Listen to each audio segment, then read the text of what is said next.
Hello and welcome to Dev Diary Part 2 of God Queen.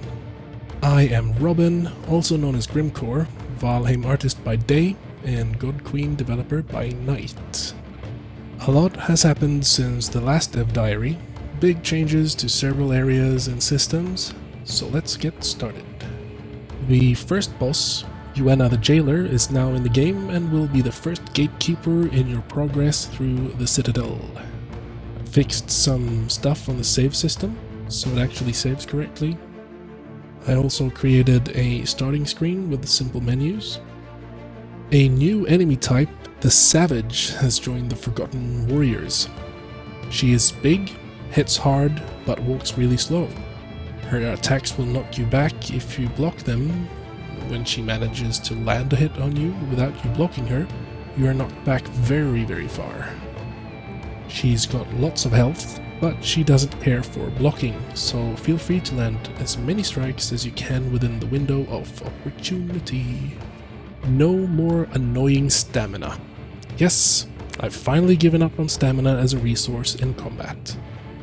I had to go in and overhaul everything and just unplug the stamina everywhere, and the big reasons were 1. Made you play way too careful. 2. Sometimes you felt like the game was unfair. 3. God Queen is all about the power trip of Anea and her revenge. Stamina just doesn't fit into this.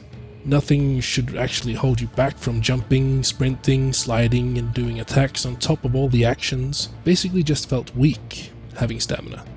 Instead, I went for a cooldown based combat system. So sprint, jump, chop, block as much as your heart desires. But some abilities come at a cost of time. Slide is one of those. That is a defensive ability, I guess. You can slide under certain monster attacks, or use it to gain momentum, ending up behind the monster's back, ready to strike it down. Every weapon has their own ability. The sword has a triple slash attack. The maulers, they have a leap and smash attack, but they both have a 10-second cooldown. There's also an indicator telling you when the weapon's ability is ready, and a small flash on the screen, coupled with an audio cue to really remind you that it's ready. And instead of the old stamina bar, I repurposed it to become an ultimate build-up bar.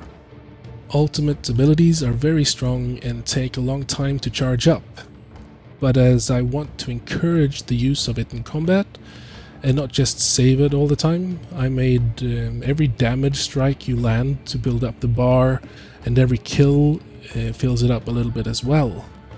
Hopefully this will encourage players to use the ultimate more often.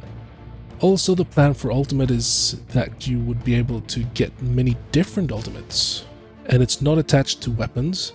I believe this will help players tailor their characters for their next attempt at the God Queen. I added a new room, the spiral stairway, optimized all the other rooms to get a more stable FPS, made new enemy spawners in the rooms, so now you can more easily grind the rooms if you feel the need for it, and basically just added more stuff in the previous rooms. The Fleshbinder, the creature that helps you, augments you, and evolves your character, has gotten some love. It's rigged, animated, and textured. Although it's not really final yet, it certainly gives a better feel to what the game has in store and what it's all about. So, with all that said and done, what's happening in the future? I am currently working out how I want the weapon upgrade system to work. My current iteration makes you choose between bioforging your weapon or eternium forging your weapon. This would change the look and dynamics of the weapon as well as the abilities. As the levels are pretty linear and straightforward, one thing I will be looking into is side paths that you can take. This basically means you can choose to do a very difficult series of rooms to get good rewards. Weapons, currencies, cosmetics, things like that. And with that said, I think the Dev Diary Part 2 is done.